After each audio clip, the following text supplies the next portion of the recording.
আসসালামু আলাইকুম, কেমন আছেন সবাই? আশা করি সবাই ভালো আছেন। তো আজকে আরেকটি নতুন ভিডিও নিয়ে আপনাদের সামনে হাজির হলাম। তো আজকের ভিডিওতে আমরা দেখব একটি গাড়ির ইঞ্জিন মূলত কীভাবে তার শক্তিটা উৎপন্ন করে। তো চলুন কথা না বাড়িয়ে দেখে নিই আজকের ভিডিওটি।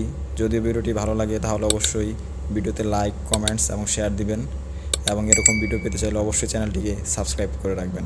ধন্যবাদ। তো অতি ফার্স্টে আমরা ইঞ্জিনের কম্পোনেন্টসগুলো দেখে নিব।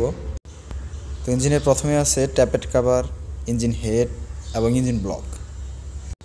তো এরপর দেখতে পাচ্ছি আমরা ক্র্যাঙ্কশ্যাফট, পিস্টন এবং ক্যামশ্যাফট। এরপর দেখতে পাচ্ছি আমরা এক্সজস্ট ভালভ, ইনটেক ভালভ এবং cylinder liner, exhaust manifold, intake manifold. তো চলুন এখন দেখে নেই আমাদের ইঞ্জিন মূলত কিভাবে তার কাজ সম্পন্ন করে। তো প্রথমে আমরা জেনে নিব একটি 4 সিলিন্ডার ইঞ্জিনের যে ফায়ারিং অর্ডার, সেই ফায়ারিং অর্ডারটা কত। তো একটি 4 সিলিন্ডার ইঞ্জিনের ফায়ারিং অর্ডার মূলত 1, 3, 4, 2। অর্থাৎ প্রথমে 1 নাম্বার সিলিন্ডারে পাওয়ার উৎপন্ন হবে, এরপর 3 নাম্বার সিলিন্ডারে পাওয়ার উৎপন্ন হবে, এরপর 4 নাম্বারে, এরপর 2 নাম্বারে। তো এইভাবে মূলত একটা ইঞ্জিন তার শক্তিটা উৎপন্ন করে। তো ইঞ্জিনের এই শক্তিটা উৎপন্ন করতে মূলত একটা পিস্টনের 4টি স্ট্রোক কমপ্লিট করতে হয়। তো 4টি স্ট্রোকের ভিতরে প্রথম যে স্ট্রোকটা আছে সেটা হলো সাকশন স্ট্রোক, এরপরে আছে কম্প্রেসর স্ট্রোক, এরপরে আছে পাওয়ার স্ট্রোক, এরপরে আছে এক্সজস্ট স্ট্রোক। তো মূলত এই 4টি স্ট্রোক কমপ্লিট করার পরে কিন্তু একটি পিস্টন তার শক্তিটা উৎপন্ন করতে পারে। তো এখানে আরেকটি জিনিস বলে রাখা ভালো, সেটা হলো আমাদের 1 নাম্বার পিস্টন এবং 4 নাম্বার পিস্টন কিন্তু একসাথে উপরের দিকে ওঠে, এবং 2 নাম্বার এবং 3 নাম্বার একসাথে ওঠে।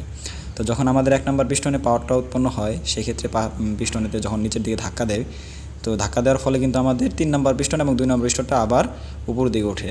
তো যখন আবার 3 নাম্বার পিস্টনে আমাদের পাওয়ার উৎপন্ন হয়, সেটা আবার নিচের দিকে ধাক্কা দেওয়ার ফলে কিন্তু আবার 4 নাম্বার পিস্টন আর 1 নাম্বার পিস্টন উপরের দিকে ওঠে। তো এইভাবে মূলত আমাদের ইঞ্জিনটা কাজ করে থাকে।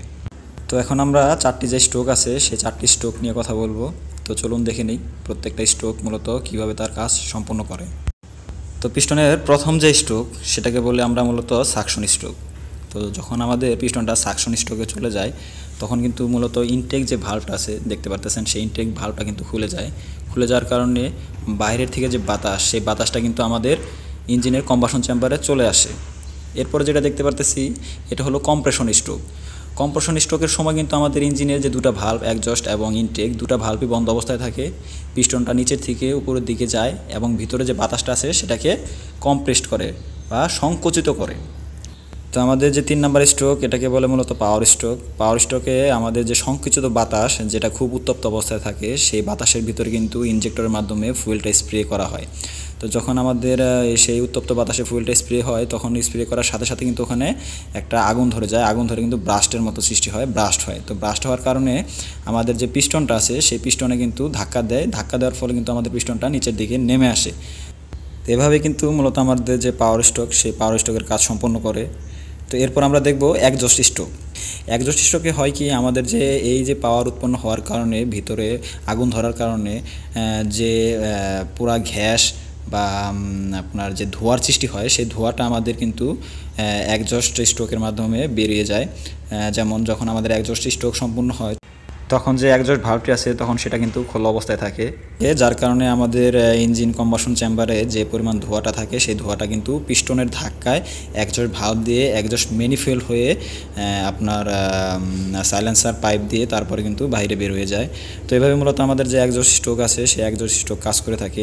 তো এইভাবে মূলত একটি ইঞ্জিনের একটি সিলিন্ডার বা একটি পিস্টন মূলত 4টা স্ট্রোক কমপ্লিট করার মাধ্যমে সে তার পাওয়ারটা বা শক্তিটা উৎপন্ন করতে পারে।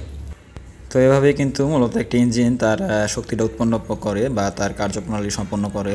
তো ভিডিওটি যদি ভালো লাগে থাকে তাহলে অবশ্যই ভিডিওতে লাইক, কমেন্টস এবং শেয়ার দিবেন, এবং এরকম ভিডিও পেতে চাইলে অবশ্যই চ্যানেলটিকে সাবস্ক্রাইব করে রাখবেন। ধন্যবাদ।